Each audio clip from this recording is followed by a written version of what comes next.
So which one is the leader? Watch these two clips. As you know, our country is in the final weeks of a hard-fought national election. But in a time like this, when a crisis hits, when our fellow citizens cry out in need, none of that matters. We're not talking about politics now. We have to all get together and get this solved. We need a lot of help. They have to have a lot of help down here. We look out for one another. We pull together. We pitch in. We persevere, and we pull it through. And that's why today I've come to Valdosta with large semi-trucks, many of them, filled with relief aid, and a tanker truck filled up with gasoline, which they can't get now. And we'll be working to distribute it throughout the day. I just spoke to Elon. I'm getting him. We want to get Starlink hooked up because they have no communication whatsoever. And Elon will always come through. We know that. Mr. President, why weren't you and Vice President Harris here in Washington commanding this weekend? I was commanding. I was on the phone for at least 2 hours yesterday and the day before as well.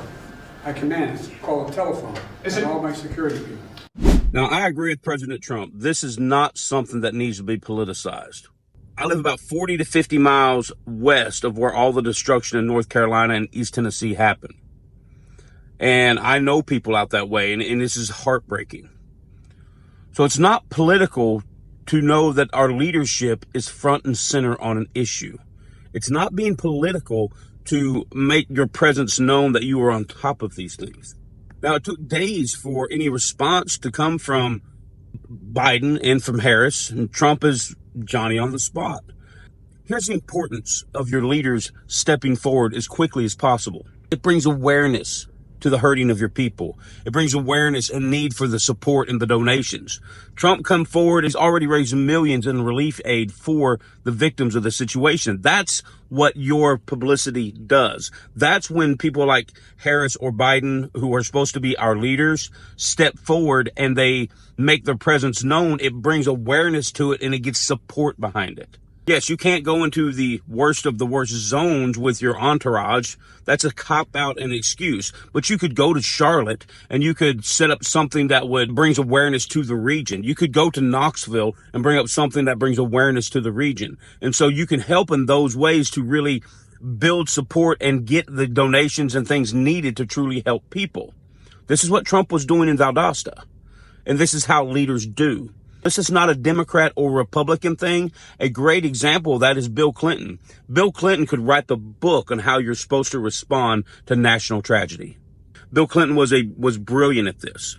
Bill Clinton, you felt his empathy. It felt like he really cared. And I never voted Democrat a day in my life, but Bill Clinton was Johnny on the spot. Even Obama was, when Hurricane Sandy hit New York, he did an excellent job in that recovery. He did an excellent job in making his presence known and bringing awareness and bringing much needed aid to that situation.